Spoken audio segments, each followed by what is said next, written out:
வணக்கம். இன்னைக்கு நம்ம பார்க்க போகிறது திருக்க மீன் குழம்பு. செய்ய தேவையான பொருட்கள் என்னென்னு பார்த்தோம்னா, திருக்க மீன் 300 கிராம் எடுத்திருக்கேன், அரை டீஸ்பூன் வெந்தயம், 25 பூண்டு பல், 10 போல சாம்பார் வெங்காயம், கறிவேப்பிலை, 1 டேபிள் ஸ்பூன் மிளகு, 2 டேபிள் ஸ்பூன் குழம்பு மிளகாய் தூள், இது நம்ம வீட்டில் அரைச்சி வச்சிருக்குது, உப்பு தேவையான அளவு, எண்ணெய் தேவையான அளவு, ஒரு பெரிய லெமன் சைஸ் புளியை எடுத்து தண்ணியில் கரைச்சி வச்சுருக்கேன். இப்போ நம்ம ஸ்டவ்வை ஆன் பண்ணிப்போம். ஒரு கடாயை வச்சுட்டு இதில் நம்ம வச்சுருக்க மிளகை சேர்த்துக்கலாம். மீடியம் ஃப்ளேம்லேயே வச்சுக்கோங்க. இதை நல்லா வாசனை வர வரைக்கும் எண்ணெயே இல்லாமல் நம்ம வறுத்து எடுத்துக்கிறோம். இப்போ நல்லா வறுத்தாச்சு, இதை ஆறட்டும். மீன் குழம்புனாலே மண் சட்டி தான். இப்போ மண் சட்டி யூஸ் பண்ணிப்போம். சட்டி நல்லா காஞ்சிடுச்சு. மீன் குழம்புக்கு எண்ணெய் அதிகமாக ஊற்றினோம்னா தான் நல்லாயிருக்கும். நான் 3 டேபிள் ஸ்பூன் எண்ணெய் ஊற்றிருக்கேன். ஆயில் ஹீட் ஆயிடுச்சு. இப்போ நம்ம வெந்தயம் சேர்த்துக்கிறோம். வெந்தயம் கருகிடாமல் பார்த்துக்கோங்க.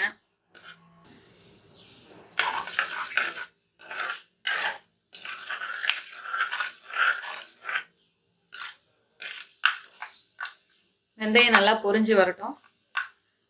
வெங்காயம் சேர்த்துக்கிறோம்.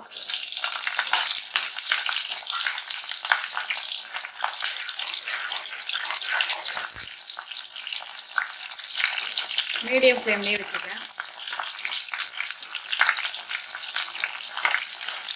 அதோட நம்ம வச்சிருக்க பூண்டு பல்ல பாதி அளவு சேர்த்துக்கிறோம். பாதி நான் எடுத்து வச்சிருக்கேன், அதை கடைசியாக ஆட் பண்ணணும்.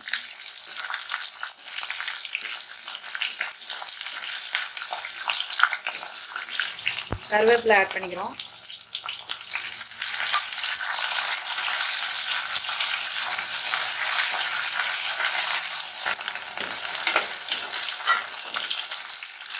இப்போ மிளகாய் தூள் சேர்க்க போகிறோம்.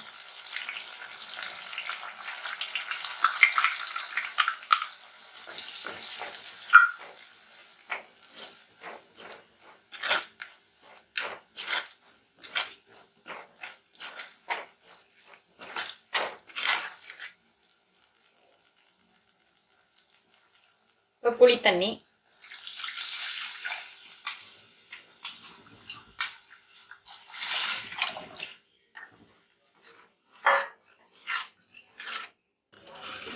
குழம்புக்கு தேவையான அளவு உப்பு சேர்த்துக்கிறோம். நான் கல் உப்பு தான் யூஸ் பண்ணுவேன். மீன் குழம்புனாலே கல் உப்பு போடுங்க, நல்லாயிருக்கும். பச்சை ஸ்மெல் போகிற வரைய நல்லா கொதிச்சு வரட்டும். மூடி போட்டுடலாம். குழம்பு கொதிக்கிறதுக்குள்ள நம்ம இப்போ வறுத்து வச்சிருக்க மிளகை நுணுக்கி எடுத்துக்கலாம்.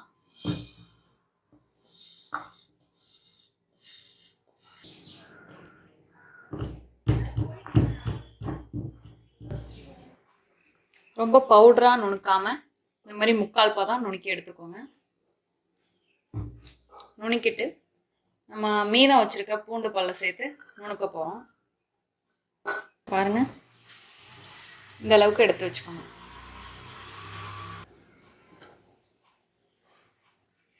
இப்போ நம்ம ஓப்பன் பண்ணி பார்க்கலாம். பாருங்க, நல்லா குழம்பு கொதிச்சு நல்லா திக்காக வந்துடுச்சு. இப்போ மீனை ஆட் பண்ண போகிறோம்.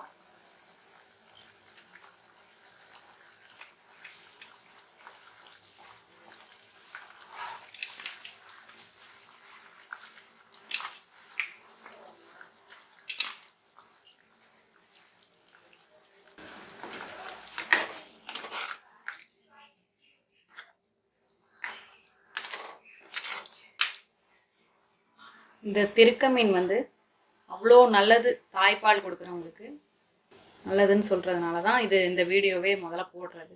நல்லா கொதிக்கட்டும். இப்போ நம்ம ஓப்பன் பண்ணி பார்க்கலாம். நல்லா குழம்பு கொதிக்குது.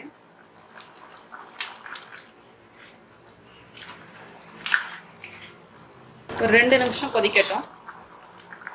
மீடியம் ஃப்ளேம்லேயே இருக்கட்டும். ஒரு 2 நிமிஷம் ஆயிட்டு இந்த ஸ்டேஜில் நம்ம இடித்து வச்சுருக்க பூண்டு மிளகு சேர்க்க போகிறோம்.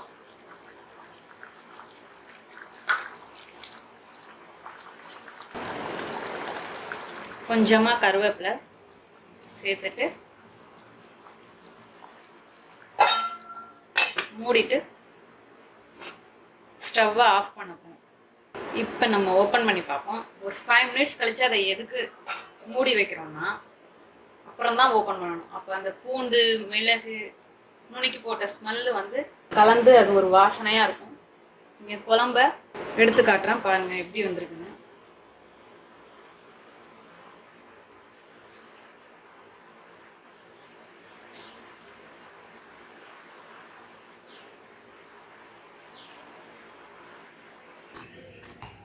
எப்படி இருக்கு பாருங்க, செமையாக வந்திருக்கு. நீங்களும் ட்ரை பண்ணி பாருங்கள். டேஸ்ட் எப்படி இருந்துச்சுன்னு கமெண்ட்டில் சொல்லுங்கள். மறக்காமல் தாய்ப்பால் கொடுக்குறவங்க இதை செஞ்சு சாப்பிட்டு பாருங்கள். தேங்க்யூ.